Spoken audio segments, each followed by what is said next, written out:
ശ്രീകൃഷ്ണാരമിത്രത്തിലേക്ക് എല്ലാവർക്കും ഒരിക്കൽ കൂടി സ്വാഗതമാണ് കേട്ടോ. ശ്രീകൃഷ്ണ ഗോവിന്ദ ഹരേ മുരാരേ ഹേ നാഥ നാരായണ വാസുദേവ. ശ്രീകൃഷ്ണ ഗോവിന്ദ ഹരേ മുരാരേ ഹേ നാഥ നാരായണ വാസുദേവ. ശ്രീ ഗുരുവായൂരപ്പ ശരണം ഹരേ. ഇന്നത്തെ സത്സംഗത്തിലേക്ക് എല്ലാവർക്കും ഒരിക്കൽ കൂടി സ്വാഗതം. ഇന്ന് ശ്രീലകത്ത് ശ്രീ ഗുരുവായൂരപ്പൻ എങ്ങനെയാണെന്ന് അറിയില്ല. ഉച്ചപൂജയ്ക്ക് ശേഷം കളഭാലങ്കാരം വരുന്നതിന് മുൻപെയാണ് നിങ്ങൾക്ക് മുന്നിൽ ഞാൻ ഈ വീഡിയോ കൊണ്ടുവരുന്നത്. ഇന്നലെ ശ്രീലകത്ത് ശ്രീ ഗുരുവായൂരപ്പൻ വീണുഗാനം ചെയ്യുന്നുണ്ട് കൃഷ്ണനായിരുന്നു എന്നറിഞ്ഞു. വീണുഗാനം ചെയ്യുന്നുണ്ട് കൃഷ്ണന്റെ പാദത്തിൽ അനന്തകോടി നമസ്കാരം പറയുന്നു. ഒപ്പം കൃഷ്ണപാദ മനുഷ്യം ഹൃദി ഭാവയാമി. ഹരികൃഷ്ണ പാദ മനുഷ്യം ഹൃദി ഭാവയാമി. ഇന്നലെ ഇന്നലെ ഇട്ട വീഡിയോ മിനിയാന്ന് ഇടേണ്ട വീഡിയോ ആയിരുന്നു. മിനിയാന്ന് നമുക്ക് നെറ്റ്വർക്ക് ഇഷ്യൂസ് കാരണം വീഡിയോ അപ്ലോഡ് ആവുന്നുണ്ടായിരുന്നില്ല. അപ്പൊ അതുകൊണ്ട് ഒരു ദിവസത്തെ ബാക്കിലേക്കുള്ള വീഡിയോ ആണ് ഇന്നലെ നിങ്ങളിലേക്ക് എത്തിയിരുന്നത്. ആ വീഡിയോയിൽ ഞാൻ പറഞ്ഞിരുന്നു 18 പ്രദക്ഷിണത്തിനെ കുറിച്ച്, ആ 18 എന്ന സംഖ്യ തിരഞ്ഞെടുക്കാനുണ്ടായ സാഹചര്യത്തിനെ കുറിച്ചും ഒക്കെ. ഈ 18 എന്ന സംഖ്യയ്ക്ക് ഞാൻ പറഞ്ഞതല്ലാതെ അനേകം മറ്റു പ്രത്യേകതകൾ അതിന് താഴെയായിട്ട് പലരും കമന്റ് ചെയ്ത് കണ്ടു. അതിനുശേഷം ഞാൻ പിന്നെയും കുറെ 18ന്റെ കുറിച്ച് ഗവേഷണം നടത്തി കുറെ അധികം പ്രത്യേകതകൾ ഉണ്ടെന്ന് കണ്ടുപിടിച്ചിട്ടുണ്ട്. അപ്പൊ ഈ ഒരു പ്രത്യേകതയുള്ള 18-ന് നമുക്ക് ജൂൺ 1-ാം തീയതി ഇന്ന് മുതൽ 18 ദിവസത്തേക്ക് എന്തെങ്കിലും ചെയ്താലോ എന്ന് ചോദിച്ചപ്പോൾ അനേകം പേർ അതിന്റെ താഴെയായിട്ട് അനേകം അഭിപ്രായങ്ങൾ പറഞ്ഞിരുന്നു. എല്ലാം സ്വീകാര്യമല്ല. കാരണം പലരും പറഞ്ഞത് വിഷ്ണു സഹസ്രനാമം ചൊല്ലാം, നാരായണീയം വായിക്കാം, ഭുജംഗപ്രയാദം ചൊല്ലാം, നാരായണ കവചം ചൊല്ലാം എന്നൊക്കെയായിരുന്നു. ഇതെല്ലാം ശുദ്ധം നോക്കാതെ ചൊല്ലാൻ പറ്റില്ല. അപ്പൊ ഈ 18 ദിവസം എന്ന് പറഞ്ഞാൽ വരുന്ന ജൂൺ 1-ാം തീയതി തൊട്ട് 18-ാം തീയതി വരെ എനിക്ക് പോലും പങ്കെടുക്കാൻ പറ്റില്ല. അപ്പൊ ശുദ്ധമായിട്ടുള്ള സമയത്ത് മാത്രം ചെയ്യാവുന്ന പല കാര്യങ്ങളും ഉണ്ടാവുമല്ലോ. അപ്പോൾ അതിൽ പക്ഷേ കുറെ സജഷൻസ് എനിക്ക് ഇഷ്ടമായതുണ്ടായിരുന്നു. എല്ലാ സജഷൻസും എനിക്ക് ഇഷ്ടമായിട്ടോ. വിഷ്ണു സഹസ്രനാമം ചെല്ലാം എന്നൊക്കെ പറയണത് എനിക്ക് ഇഷ്ടമാവാത്തതുകൊണ്ടല്ല, പ്രാക്ടിക്കൽ ഡിഫിക്കൽട്ടീസ് ഉള്ളതുകൊണ്ടാട്ടോ ഞാൻ അങ്ങനെ പറഞ്ഞത്. അപ്പോൾ അതിൽ കുറേ പേര് പറഞ്ഞ കുറേ സജഷൻസ് ഞാൻ വായിക്കാം കേട്ടോ. നമുക്ക് വിദ്യാ സജിത്ത് എന്ന ഭക്ത പറഞ്ഞിട്ടുണ്ടായിരുന്നു, നമുക്ക് നാരായണനാമം 18 തവണ കമന്റ് ബോക്സിൽ എഴുതാം 18 ദിവസത്തിന്. അതെനിക്ക് ഭയങ്കര ഇഷ്ടമായി, കാരണം എൻ്റെ കമന്റ്സ് കൂടുമല്ലോ. എന്തായാലും 18 നാരായണനാമം 18 ദിവസത്തേക്ക് നമുക്ക് എല്ലാ ദിവസവും കമന്റിൽ എഴുതാം എന്നായിരുന്നു വിദ്യ പറഞ്ഞിട്ടുണ്ടായിരുന്നത്. വളരെ നല്ല സജഷൻ ആയിട്ട് എനിക്ക് തോന്നി. ഇനി അടുത്തതായിട്ട് പറഞ്ഞിരിക്കുന്നത് ഭാഗ്യമാണ്. ഭാഗ്യ കുറേ സജഷൻസ് പറഞ്ഞിട്ടുണ്ട്, ഞാൻ വായിക്കാം. ചേച്ചി എൻ്റെ മനസ്സിൽ തോന്നുന്ന കുറച്ച് ഐഡിയാസ് താഴെ പറയുന്നുണ്ട്. ചേച്ചിക്ക് അത് ഏതെങ്കിലും നല്ലതായി തോന്നുന്നുണ്ടെങ്കിൽ എടുക്കാം എന്ന് പറഞ്ഞു. 18 ദിവസം കൊണ്ട് 18,000 നാമം ഒരു ബുക്കിൽ എഴുതുക. ഒരു ദിവസം 1000 നാമം എന്ന കണക്കിൽ. ഒരു ദിവസം 1000 നാമം എഴുതാൻ പറ്റിയില്ലെങ്കിലും 1000 നാമം ജപിക്കാം കേട്ടോ. 18 ദിവസം കൊണ്ട് 18,000 നാമം. നിങ്ങൾ ഓൾറെഡി കുറേ നാമജപം നമ്മൾ തുടങ്ങി വെച്ചതൊക്കെ കൊണ്ടുപോകുന്നുണ്ടാവും. ഇതല്ലാതെ എക്സ്ട്രാ ഒരു 1000 നാമം ഒരു ദിവസം വെച്ച് 18 ദിവസം കൊണ്ട് 18,000 നാമം ചൊല്ലാം. അത് നല്ലൊരു സജഷനാണ്, ശ്രമിച്ചു നോക്കൂ. ഭഗവത്ഗീതയിലെ 18 അധ്യായങ്ങളിൽ ഓരോ ദിവസം വായിച്ചാൽ 18 ദിവസമാകുമ്പോൾ സമ്പൂർണ്ണ ഗീതാപാരായണമാകും. അത് സാധിക്കുന്നവർ ചെയ്യൂ, ശുദ്ധമല്ലാത്തവർക്ക് ചെയ്യാൻ സാധിക്കില്ല. 18 ദിവസവും ഭഗവാന്റെ 11 നാമങ്ങൾ കണ്ടെത്തി എഴുതുകയും ജപിക്കുകയും ചെയ്യുക. Krishna, Mukunda, Narayana etcetera like this. അങ്ങനെയാണെങ്കിൽ 18 ദിവസം 11 നാമം എന്ന കണക്കിലാണെങ്കിൽ 11 × 18 ആവുമ്പോൾ 198 വരും. 198 വരും. 198 എന്ന സംഖ്യ 1 + 9 + 8 എന്നാക്കിയാൽ 18 എന്നത് കിട്ടുകയും ചെയ്യും. അതും നല്ല സജഷനാണ്. ഇതുപോലെ തന്നെ 18 കൃഷ്ണഭക്തരുടെ കഥകൾ പറയാൻ എനിക്ക് സാധിക്കുമോ എന്ന് ചോദിച്ചിട്ടുണ്ട്. ഇതുവരെ പറഞ്ഞിട്ടില്ലാത്തത് കൂടി ഉൾപ്പെടുത്താമോ? മീരാഭായ്, സൂർദാസ് അങ്ങനെയുള്ളവരെ ഉൾപ്പെടുത്താമോ എന്ന് ചോദിച്ചിട്ടുണ്ട്. 18 തവണ ഗോവിന്ദ ഗോവിന്ദ ജപിക്കുക. അങ്ങനെ ഒരു ദിവസം 36 തവണ. അവസാനം 36 × 18 = 648 = 6 + 4 + 8 18. അങ്ങനെയും പറഞ്ഞിട്ടുണ്ട്. അപ്പൊ ഇതിൽ എടുക്കാൻ പറ്റുന്ന സജഷൻസും ഉണ്ട്, എടുക്കാൻ പറ്റാത്ത സജഷൻസും ഉണ്ട്. അപ്പൊ അതേത് വേണം എന്നുള്ളത് ഞാൻ വീഡിയോന്റെ ലാസ്റ്റ് പറയാം കേട്ടോ. ഇനി ഇതല്ലാതെ മറ്റ് സജഷനും കൂടെ വന്നിട്ടുണ്ട്. ബിന്ദു എസ് എന്ന ഭക്ത വെച്ചിട്ടുണ്ട്, സദമോളെ എൻ്റെ ഒരു അഭിപ്രായം പറയട്ടെ. എല്ലാവർക്കും വിഷ്ണു സഹസ്രനാമവും നാരായണീയവും പാരായണം ചെയ്യാൻ അറിയില്ലല്ലോ. നാമത്രയം എന്നറിയപ്പെടുന്ന അച്യുതായ നമ, അനന്തായ നമ, ഗോവിന്ദായ നമ എന്നീ നാമം 18 ദിവസവും 108 തവണ ജപിച്ചാലോ. അത് നല്ല സജഷനാണ്, എനിക്കിഷ്ടമായി. അച്യുതായ നമ, അനന്തായ നമ, ഗോവിന്ദായ നമ ഈ 3 നാമങ്ങൾ 108 തവണ വെച്ച് 18 ദിവസം ചൊല്ലിക്കൂടിയെന്ന്. അത് നല്ല സജഷനാണ് അല്ലേ? എനിക്ക് നല്ല ഇഷ്ടമായി കേട്ടോ. ഇനി അടുത്തതായിട്ട് അമൃത എന്ന ഭക്ത പറഞ്ഞിട്ടുണ്ട്, 18 ദിവസവും ഉറങ്ങാൻ കിടക്കുമ്പോൾ ഉറങ്ങുന്നതിന് മുൻപായി അന്ന് ഗുരുവായൂരപ്പൻ തന്ന 18 അനുഗ്രഹങ്ങളെയെങ്കിലും എണ്ണം പിടിച്ച് ഓർത്തെടുത്ത് നമുക്ക് ഗുരുവായൂരപ്പനോട് നന്ദി പറയാം. നമുക്ക് ചെറുത് എന്ന് തോന്നുന്നത് മുതൽ വലുത് എന്ന് തോന്നുന്നത് വരെ ആ അനുഗ്രഹം എന്താണെന്ന് അറിയാം. അനുഗ്രഹങ്ങൾ ഓർത്തെടുക്കുമ്പോൾ 18ൽ കൂടാം, പക്ഷെ കുറയരുത്. ഒരിക്കലും അനുഗ്രഹത്തിന് കുറവുണ്ടാവില്ല, പക്ഷെ നമ്മളത് തിരിച്ചറിയണം. ഇതൊന്ന് ചെയ്തു നോക്കിയാലോ തീർച്ചയായും നല്ല മാറ്റങ്ങൾ ഉണ്ടാവില്ലേ എന്നാണ് അമൃതയുടെ ചോദ്യം. ഈ ചോദ്യത്തിൽ ഇതെനിക്ക് നല്ല ഇഷ്ടമായ സജഷനാണ്. പക്ഷെ ഇതിലൊരു പ്രശ്നമുള്ളത് എന്താണെന്ന് വെച്ചാൽ 18 അനുഗ്രഹങ്ങൾ ഗുരുവായൂരപ്പൻ്റെ പറയാൻ പറഞ്ഞാൽ ഞാനടക്കമുള്ള ഭക്തർ തപ്പും, നന്നായിട്ട് തപ്പും.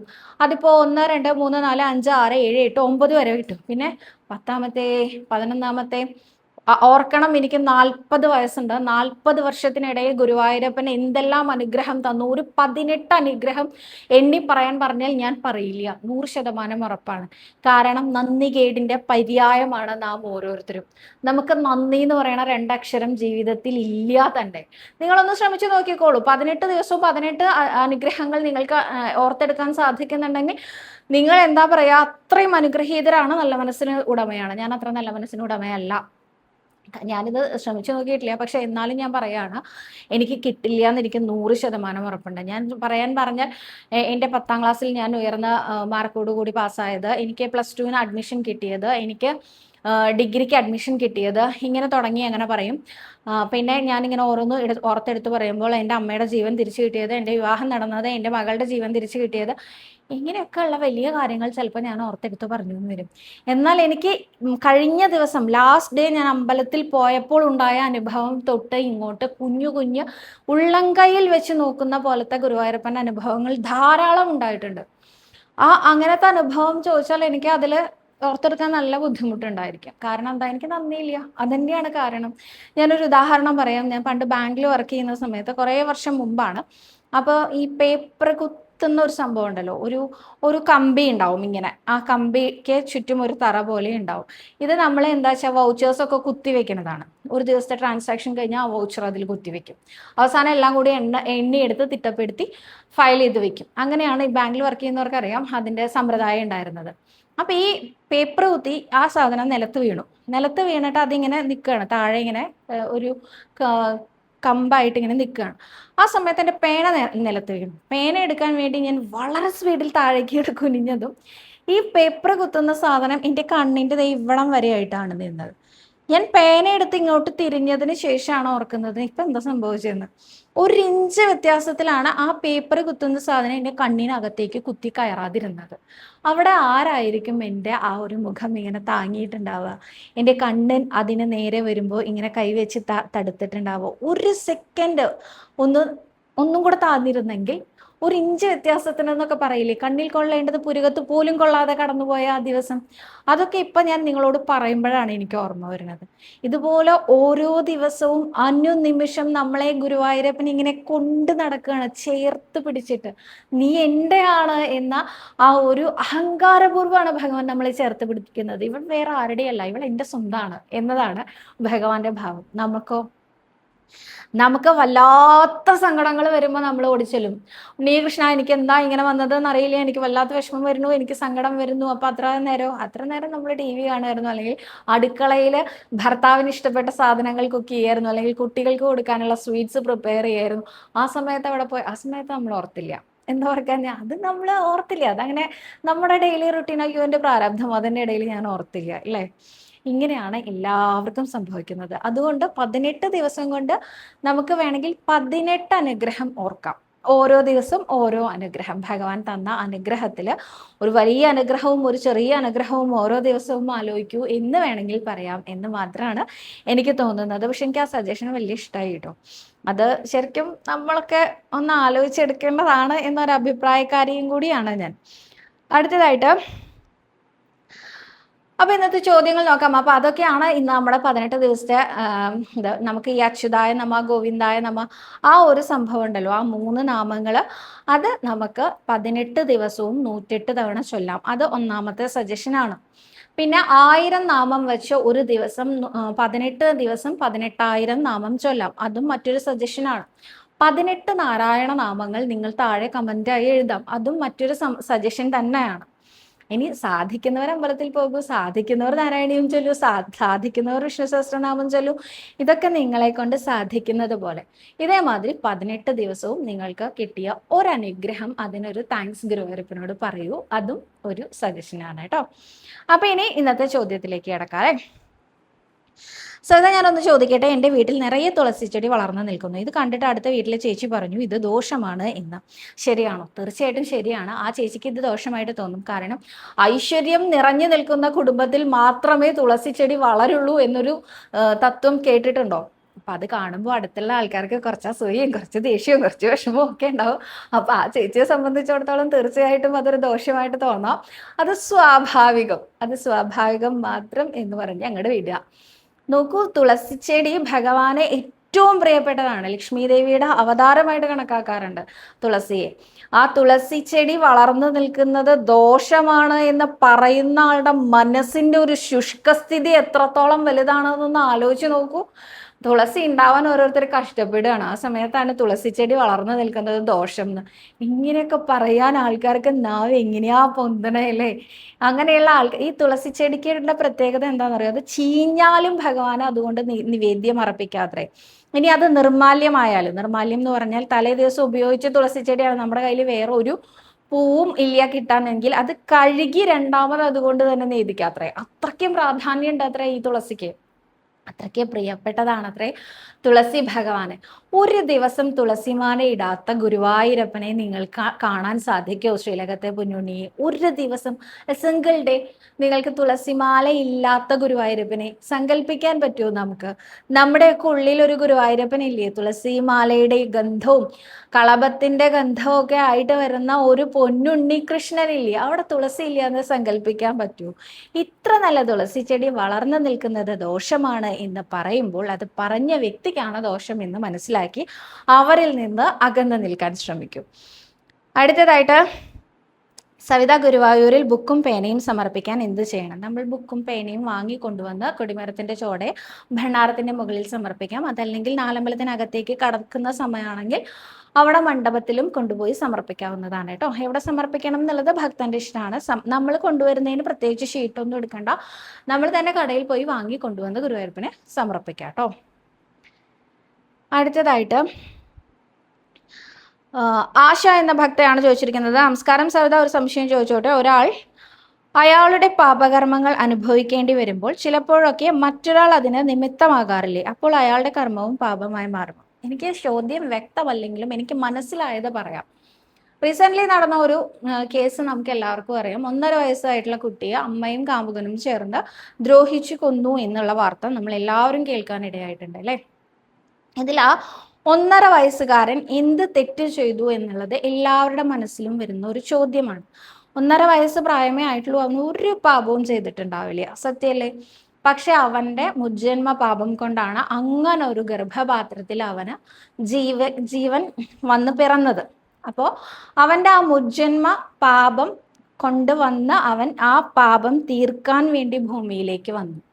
ഒപ്പം അവനെ കൊല്ലുക എന്ന ആ ഒരു ഉദ്യമം ചെയ്ത 2 വ്യക്തികൾക്ക് പാപം വന്നില്ലേ എന്ന് ചോദിച്ചാൽ അവർക്ക് ആ പാപം വരാനുള്ള സാഹചര്യമുള്ളവരിലേക്ക് മാത്രമേ ഈ കുഞ്ഞെത്തിച്ചേരുള്ളൂ. മനസ്സിലായി എന്ന് വിചാരിക്കണു.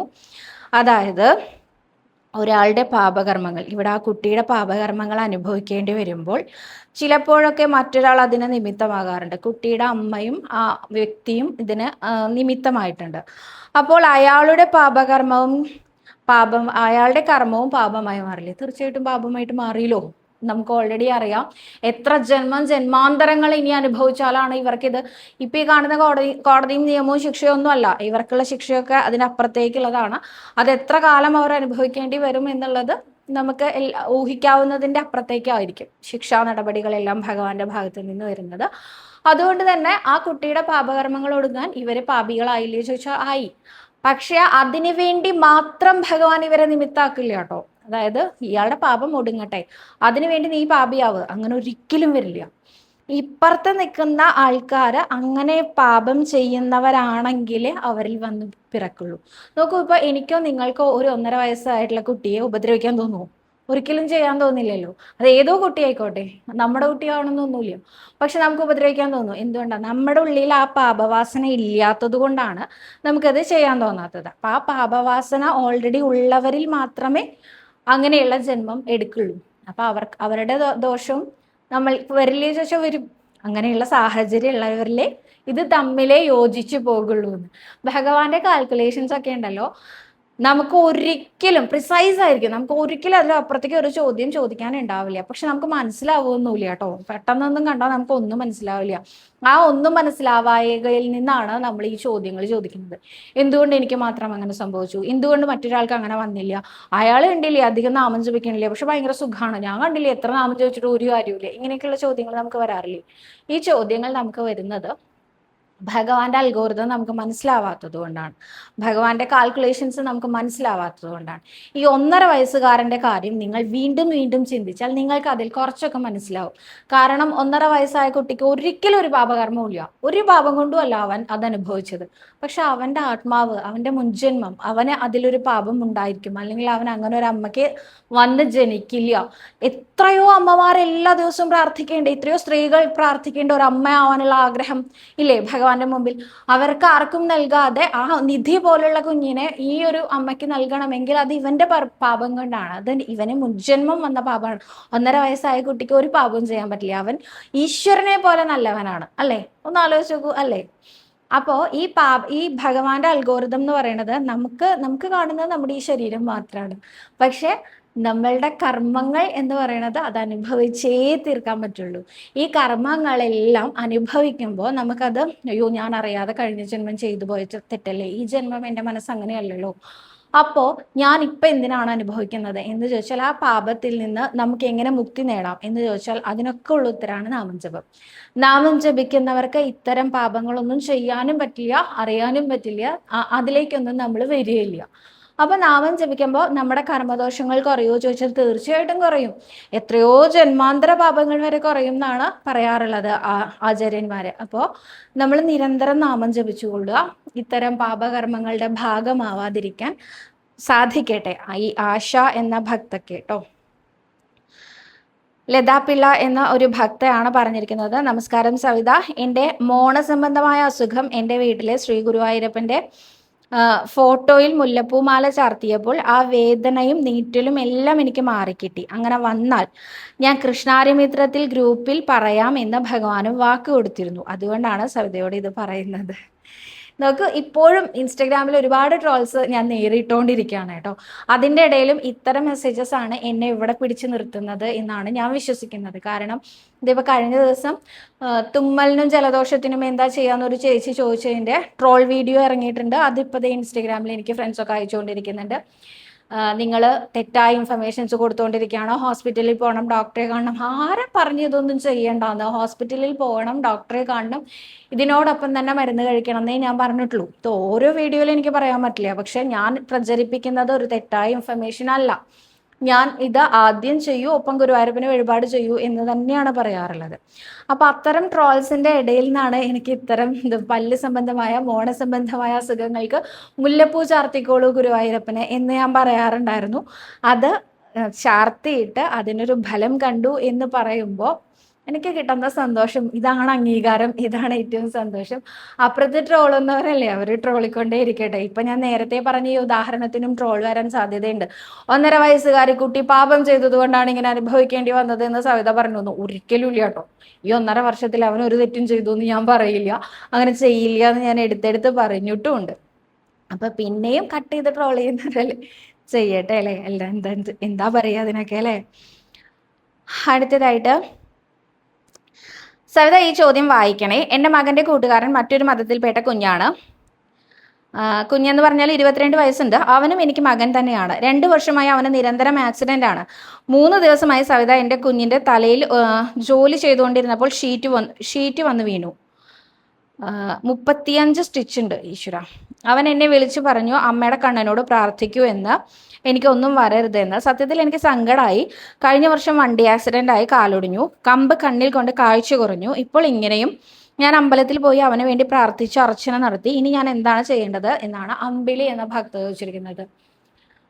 വിഷമിക്കാതിരിക്കൂ. നാരായണ കവചം മന്ത്രം മോന് വേണ്ടി ചൊല്ലൂ. ഒരു 12 ദിവസമെങ്കിലും മുടങ്ങാതെ നാരായണ കവച മന്ത്രം അവന് ഒരാപത്തും വരാതിരിക്കാനായിട്ട് അമ്മ ചൊല്ലിക്കൊണ്ടേ ഇരുന്നുള്ളൂ. മറ്റൊരു മതത്തിൽപ്പെട്ട അമ്മ പ്രസവിച്ച മറ്റൊരു കുഞ്ഞിന് വേണ്ടി ഒന്നും ഒരിക്കലും ഒരു പ്രശ്നവുമില്ല. നമുക്ക് പ്രിയപ്പെട്ടത് ആരൊക്കെയാണോ അവർക്ക് വേണ്ടിയൊക്കെ നമുക്ക് പ്രാർത്ഥിക്കാം. അത് ആർക്ക് വേണ്ടിയിട്ടാണെങ്കിലും നമുക്ക് പ്രിയപ്പെട്ട ആളാണോ ആ വ്യക്തിക്ക് വേണ്ടി നമ്മൾ പ്രാർത്ഥിച്ചാൽ തീർച്ചയായിട്ടും ഗുരുവായൂരപ്പൻ കേൾക്കാതിരിക്കില്ല. ഇത് എൻ്റെ അനുഭവം തന്നെയാണ്. ഞാൻ എൻ്റെ ആത്മാർത്ഥ സുഹൃത്തിന് വേണ്ടി എപ്പോഴും പ്രാർത്ഥിക്കാറുണ്ട്. എന്ത് പ്രശ്നം വന്നാലും ആദ്യം വിളിച്ച് എന്നോടാണ് പറയാറ്, ഒന്ന് പ്രാർത്ഥിച്ചേക്കണം കേട്ടോ ഗുരുവായൂരപ്പനോട് എന്ന്. ഞാൻ പ്രാർത്ഥിക്കാറുമുണ്ട്. ആ കാര്യങ്ങൾ ശരിയായി എന്നെ വിളിച്ച് പറയാറുമുണ്ട്. അപ്പോൾ ആർക്ക് വേണമെങ്കിലും പ്രാർത്ഥിക്കാം. ആത്മാർത്ഥമായി പ്രാർത്ഥിക്കുക എന്നുള്ളത് മാത്രമേ ഉള്ളൂ. നാരായണ കവച മന്ത്രം ചൊല്ലിക്കോളൂ കേട്ടോ. അടുത്തതായിട്ട് നിർമ്മല ദിവാകരൻ എന്നൊരു ഭക്ത ചോദിച്ചിട്ടുണ്ട്. നമസ്കാരം സവിത, ഞാൻ 2 ദിവസം മുമ്പ് ഗുരുവായൂർ പോയിരുന്നു. അവിടെ പ്രസാദം ഷീട്ടാക്കുന്ന സ്ഥലത്തിരുന്ന് ഞാൻ നാരായണീയം 12 ദശകം വായിച്ച് നമസ്കരിച്ചിരുന്നു. അവിടെ ഇരുന്നപ്പോൾ ഒരു യുവതി വന്ന് എനിക്ക് ഭഗവത്ഗീത തന്നു. എന്നോട് പറഞ്ഞു ഇത് ദാനം തന്നതാണ് എന്ന്. അത് ഞാൻ വാങ്ങി. പിന്നീട് വീട്ടിൽ വന്നപ്പോൾ ഞാൻ അത് തുറന്നു നോക്കി. അപ്പോൾ കണ്ടത് ഇത് അനുഗ്രഹ ഗീതയാണ് എന്നും അതിൽ കണ്ട പ്രകാരം ഗീത ദാനം ചെയ്യണം എന്നുമാണ്. ഇത് ചെയ്തില്ലെങ്കിൽ എന്തെങ്കിലും ദോഷമുണ്ടോന്നും ഇതിനെന്തെങ്കിലും പ്രസക്തി ഉണ്ടോന്നും. പണ്ട് മെസ്സേജസ് വരുമായിരുന്നു. എന്തെങ്കിലും ഒരു ഭഗവാന്റെ രൂപമൊക്കെ മെസ്സേജ് അയച്ചിട്ട് ഇത് 100 പേർക്ക് അയച്ചില്ലെങ്കിൽ നിങ്ങളുടെ മൊബൈൽ പൊട്ടിത്തെറിക്കും, അല്ല ഇത് എന്താ പറയാ 100 പേർക്ക് അയച്ചാൽ 2 ദിവസത്തിനുള്ളിൽ നിങ്ങൾക്ക് സന്തോഷകരമായ ഒരു വാർത്ത കേൾക്കാൻ പറ്റും. ഇങ്ങനെയൊക്കെ ഒരു മെസ്സേജ് വന്നിരുന്നില്ലേ? അതുപോലത്തെ ഒരു പ്രചരണമായിട്ടാണ് എനിക്കിതിനെ തോന്നുന്നത്. പക്ഷെ ഞാൻ ഇതിനൊന്നും എതിരല്ല കേട്ടോ. ഭഗവത്ഗീത വാങ്ങി ഒരാൾക്ക് ദാനം ചെയ്യുന്നത് വായിക്കാൻ ഇടയുള്ള സാഹചര്യമുള്ള ഒരാൾക്കാണ് നമ്മൾ ദാനം ചെയ്യുന്നത് വെച്ചാൽ ആ വ്യക്തി വായിക്കുമ്പോൾ നമുക്കും അതിൻ്റെ ഒരു പുണ്യം കിട്ടേണ്ടതാണ്. അതുകൊണ്ട് തന്നെ ഞാൻ ഇതിനൊന്നും എതിരല്ല. പക്ഷേ ഇത് ചെയ്തില്ല എന്ന് കരുതി ആകാശം ഇടിഞ്ഞ് വീഴാനൊന്നും പോണില്ല. അങ്ങനൊന്നും വിചാരിക്കരുത്. ഈശ്വര, ഇതൊക്കെ പറയുന്ന ആൾക്കാർ എന്നെ നേരിട്ട് കണ്ട് ഇരുട്ടടി അടിക്കാൻ സാധ്യതയുണ്ട് കേട്ടോ. ഞാനിങ്ങനെ പറഞ്ഞല്ലോ, ഓരോരുത്തരും അവരവരുടെ ജീവിത മാർഗമായിട്ടായിരിക്കും ഇതിനെയൊക്കെ എടുക്കണത്.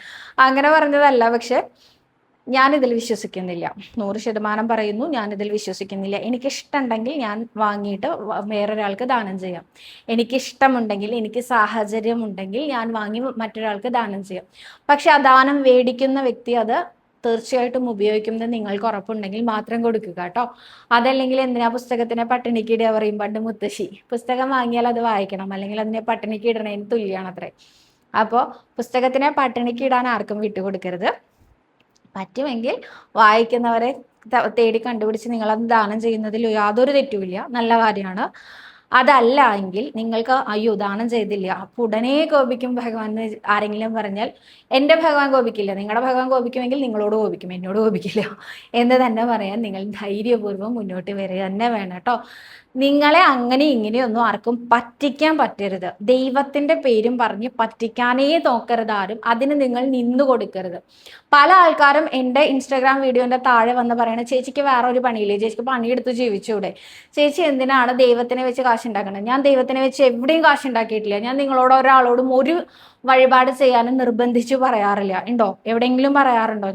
ഞാൻ വഴിപാടുകൾ ചെയ്യുമ്പോൾ എന്താ പറയാറുള്ളത്? നിങ്ങൾ നാരായണീയം വായിക്കൂ, നിങ്ങൾ നാരായണാവചം ചൊല്ലൂ, നിങ്ങൾ സഹസ്രനാമം ചൊല്ലൂ. ഇതൊന്നും പണം ചെലവുള്ള കാര്യമല്ല. ഞാൻ നിർബന്ധിച്ച് ഒരാളോടും എൻ്റെ വീഡിയോൻ്റെ താഴെ കമൻറ്റ് ചെയ്യൂ, എൻ്റെ വീഡിയോൻ്റെ താഴെ സബ്സ്ക്രിപ്ഷൻ ബട്ടൺ ഉണ്ട് പോയി അമർത്തൂ, ഒന്നും പറയാറില്ല. എനിക്ക് ദൈവത്തിൻ്റെ പേരിൽ നിങ്ങൾ പറ്റിക്കപ്പെടരുതെന്ന് ഞാൻ വീണ്ടും വീണ്ടും വീണ്ടും പറയുന്നു. അയ്യോ അങ്ങനെ ചെയ്തില്ലെങ്കിൽ ദോഷമാണ്, അയ്യോ ഇത് വാങ്ങിയില്ലെങ്കിൽ ഒന്നുമില്ല.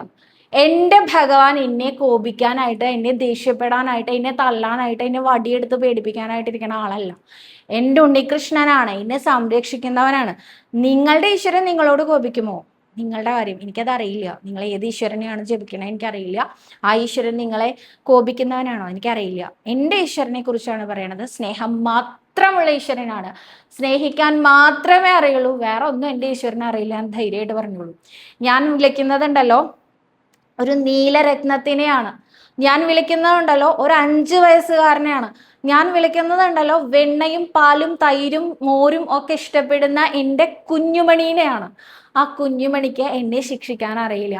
ആ കുഞ്ഞുമണിക്ക് ഒന്നേ അറിയുള്ളൂ, എന്നെ സ്നേഹിക്കാൻ, എന്നെ കെട്ടിപ്പിടിക്കാൻ, എന്നെ സംരക്ഷിക്കാൻ. എൻ്റെ മകനാണ് അവൻ എന്ന് പറയാം. ഈ മകനായിട്ട് കാണുന്നവർക്ക് മാത്രമല്ലേ സവിത അങ്ങനെ പറയാൻ പറ്റുള്ളൂ? അല്ല, എനിക്കും പറയാൻ പറ്റും. ഞാൻ വിളിക്കുന്നത് ഒരു നീലരത്നത്തിനെയാണ്. അദ്ദേഹം എൻ്റെ പ്രൊട്ടക്ടറാണ്. ഒരിക്കലും അദ്ദേഹം എന്നെ ഒരാപത്തിനും വിട്ടുകൊടുക്കില്ല.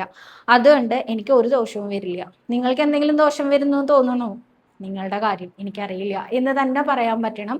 നമ്മൾ കൃഷ്ണാര്യ മിത്രങ്ങൾക്കെങ്കിലും അങ്ങനെ പറയാൻ പറ്റണം കേട്ടോ. അടുത്തതായിട്ട് ഷമീന എന്ന ഭക്തയാണ് പറഞ്ഞിരിക്കുന്നത്. സവിത നമസ്കാരം, ഞാൻ ഇതിനു മുമ്പ് മെസ്സേജ് അയച്ചിരുന്നു, ഇതിന് റിപ്ലൈ തന്നില്ല. എൻ്റെ അനിയത്തിയുടെ ഹസ്ബൻഡിന് ഭയങ്കര നടുവേദനയാണ്. അവൻ ഇപ്പോൾ ജോലി ചെയ്യാൻ പോലും പറ്റുന്നില്ല. ഞാനൊരു മുസ്ലിം ആയിരുന്നു, 17 വർഷമായിട്ട് ഹിന്ദുവായിട്ട് ജീവിക്കുന്നുണ്ട്. എൻ്റെ പലതിനും റിപ്ലൈ തന്നിട്ടുണ്ട്. ഗുരുവായൂരപ്പൻ എല്ലാം നല്ലതേ തന്നിട്ടുള്ളൂ. എനിക്ക് അനിയത്തിയുടെ ഹസ്ബൻഡിൻ്റെ നടുവേദന മാറാൻ എന്താണ് ചെയ്യേണ്ടതെന്ന് പറഞ്ഞു തരുമോ? ഞാൻ അസ്മിൻ പരാത്മൻ ചൊല്ലി 12 നമസ്കാരം അവന് വേണ്ടി ചെയ്ത് പ്രാർത്ഥിക്കുന്നുണ്ട് എന്ന്. വെള്ളയുടെ നൂല് ഗുരുവായൂരപ്പന് കൊണ്ടുവന്ന് സമർപ്പിച്ചോളൂ കേട്ടോ. അസ്മിൻ പരാത്മൻ മുടങ്ങാതെ ചൊല്ലിക്കോളൂ. ഒപ്പം വെള്ളി നൂല് നമ്മുടെ ആ വ്യക്തിക്ക് എത്ര ഹൈറ്റ് ഉണ്ടോ അത്രയും ഹൈറ്റിൽ വെള്ളി നൂല് ഉണ്ടാക്കി ഭഗവാന് കൊണ്ടുവന്ന് സമർപ്പിച്ചോളൂ. ഇനി അത് എവിടെ ഉണ്ടാക്കുക, എങ്ങനെയാ കിട്ടുക എന്നുള്ള സംശയമുണ്ടെങ്കിൽ ഗുരുവായൂരമ്പലത്തിൽ കിഴക്കേ നടയിൽ നടപ്പന്തൽ അവസാനിക്കുന്നിടത്തുനിന്ന് ലെഫ്റ്റിലേക്ക് പോകുമ്പോൾ അവിടെ ഒരു അപ്സര ജംഗ്ഷൻ എന്ന് അതറിയപ്പെടുക. അപ്സര എന്നുള്ളൊരു കട കാണാം. അതിൻ്റെ തൊട്ടടുത്തായിട്ട് അനിൽ ജ്വല്ലറി എന്ന് പറഞ്ഞൊരു ജ്വല്ലറിയും കാണാം.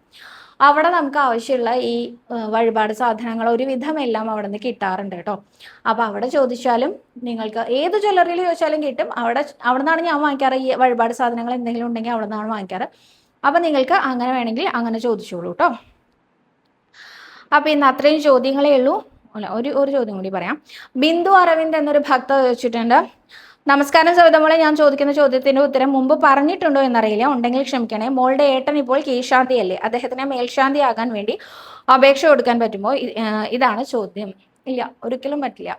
കീഴ്ശാന്തി എന്ന് പറയുന്നത് ഇവിടെ 13 ഇല്ലക്കാരാണ് കീഴ്ശാന്തി കുടുംബങ്ങൾ എന്ന് പറയുന്നത്. ഇവര് പാരമ്പര്യ ജീവനക്കാരാണ്. ഇവര് ഒരിക്കൽ പൂണൂലിട്ട് കഴിഞ്ഞാൽ ഗുരുവായൂർ അമ്പലത്തിലെ ഉപനയനവും സമാവർത്തനവും കഴിഞ്ഞാൽ ഗുരുവായൂർ അമ്പലത്തിലെ സ്റ്റാഫായി. പിന്നീട് അവർ മരണം വരെ ഗുരുവായൂരപ്പൻ്റെ സ്റ്റാഫാണ്. മേൽശാന്തി എന്ന് പറയുന്നത് 6 മാസക്കാലത്തേക്ക് തിരഞ്ഞെടുക്കപ്പെടുന്ന വ്യക്തിയാണ്. അതിന് ഒരുപാട് കടമ്പകളുണ്ട്. ഒന്നാമത്തേത് എന്താ വെച്ചാൽ നിബന്ധനകളുണ്ട്. നിബന്ധനകൾ എന്നാണ് അതിന് പറയേണ്ടത്. ഒന്നാമത്തെ നിബന്ധന എന്ന് വെച്ചാൽ അവർ ഇന്ന ഗ്രാമത്തിലുള്ളവരായിരിക്കണം. അതായത് നമ്പൂതിരിമാരുടെ ഐഡന്റിറ്റി ആയിട്ട് പറയുന്ന പല കാര്യങ്ങളുണ്ട്. അവർ ഇന്ന ഗോത്രത്തിൽപ്പെട്ടവരായിരിക്കണം, ഇന്ന വേദത്തിൽപ്പെട്ടവരായിരിക്കണം, ഇന്ന ഗ്രാമത്തിൽപ്പെട്ടവരായിരിക്കണം. അങ്ങനെയാണ് അവരെ തരംതിരിക്കുക. 64 ഗ്രാമങ്ങളാണ് കേരളത്തിൽ നമ്പൂതിരിമാരുടെ എന്ന് പറഞ്ഞ് പറയപ്പെടാറുള്ളത്. ഓരോ ദേശത്ത് അവരുടെ ജന്മദേശത്തിനനുസരിച്ച് അവരുടെ ഗ്രാമം എന്ന് പറയും. അതായത് അവർ ജനിച്ച കണക്ക് വെച്ചിട്ടല്ല, അവരുടെ ആ ഇല്ലം എവിടെയാണോ ഉള്ളത് ആ ഇല്ലക്കാരുടെ ദേശം എന്നതാണ് എന്നുള്ളതാണ് ചോദ്യം. ഇപ്പൊ പ്ലാക്കുടി ഇല്ലം അമ്പലപ്പുഴയാണെങ്കിലും ഞങ്ങളുടെ ഗ്രാമം എന്ന് പറയുന്നത് ശുഗപുരം ഗ്രാമമാണ്. ശുഗപുരം ഗ്രാമക്കാരാണ്. അങ്ങനെ ഓരോരുത്തർക്കും ഓരോ ഗ്രാമം ഉണ്ടായിരിക്കും. ആ ഗ്രാമത്തിൽ ഇന്ന ഗ്രാമത്തിൽപ്പെട്ടവരായിരിക്കണം. പെരുവനം, ശുഗപുരം, ഇരിഞ്ഞാലക്കുട ഗ്രാമത്തിൽപ്പെട്ടവരായിരിക്കണം എന്ന് നിർബന്ധമുണ്ട്. അതുപോലെ ഇന്ന വേദത്തിൽപ്പെട്ടവരായിരിക്കണം. സാമവേദം, ഋഗ്വേദം എന്നിവ വേദത്തിൽപ്പെട്ടവരായിരിക്കണം എന്ന് നിർബന്ധമുണ്ട്. അതുപോലെ അവരുടെ പൂർവികരെ എന്താ പറയുക, അഗ്നിഹോത്രികളായിരിക്കണം, അത് നിർബന്ധമുണ്ട്. അങ്ങനെ അനേകം നിബന്ധനകളുണ്ട്. ആ നിബന്ധനകളിൽ പെട്ട ഇല്ലങ്ങളിൽ ഉള്ളവർക്ക് മാത്രമാണ് ഇവിടെ ഗുരുവായൂരപ്പൻ്റെ മേൽശാന്തി സ്ഥാനത്തിന് അർഹരായിട്ടുള്ളവരുള്ളൂ.